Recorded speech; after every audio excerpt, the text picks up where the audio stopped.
துளாராசிக்காரர்களைய நமக்கு இந்த மாதம், இந்த ஆனி மாதம் ஒரு பெரிய ஜாக்பாட் அடிப்பதற்கான சாத்தியக்கூறுகள் நிறைய இருக்கின்றன. துளாராசிக்கு 5ஆம் வீட்டிற்கும் 9ஆம் வீட்டிற்கும் உடையவர்கள் சனியும் புதனும் ஆட்சியில் அமர்ந்து, 3க்கும் 6க்கும் உடைய குரு 8ல் அமர்ந்து நம்முடைய 2ஆம் வீட்டையும் 4ஆம் வீட்டையும் பார்ப்பதனால் நமக்கு ஒரு பெரிய அதிர்ஷ்டம் அடிக்கப் போகிறது, ஒரு ஜாக்பாட்டே அடிக்கப் போகிறது என்று சொன்னால் மிகையாகாது. சார், ஜாக்பாட்னா என்ன சார்? பைசா வந்தால் தான் ஜாக்பாட்டா? கிடையாது.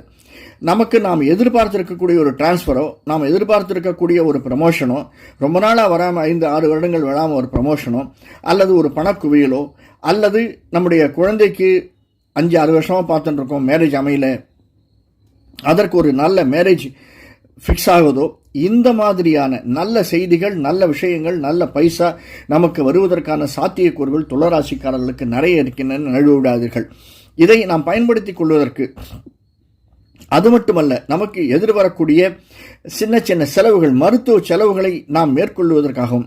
சார், என்ன மருத்துவ செலவுகள் இருக்கும் அப்படின்னா, 6ஆம் வீட்டில் இருக்கக்கூடிய ராகு, நம்முடைய 12ஆம் வீட்டில் இருக்கக்கூடிய கேது, 5ல் இருக்கக்கூடிய சனி, இவர்களால் நமக்கு ஏற்படக்கூடிய சளி, ஜலதோஷம், வறட்டு சளி, அடிவயிற்றில் ஏற்படக்கூடிய பித்த சம்பந்தமான நோய்கள், அல்லது நம்முடைய கால், கணுக்கால், நகம், இவற்றில் ஏற்படக்கூடியவைகள், இதனால் நமக்கு ஏற்படக்கூடிய மருத்துவ செலவுகளை தவிர்ப்பதற்காகவும் நாம் நம்முடைய குலதெய்வத்தையும் இஷ்ட தெய்வத்தையும் வணங்கி வருதல் என்பது மிக மிக ஏற்றமுடையதாகவும் நமக்கு நன்மை தரக்கூடியதாகவும் அமைந்திருக்கிறது.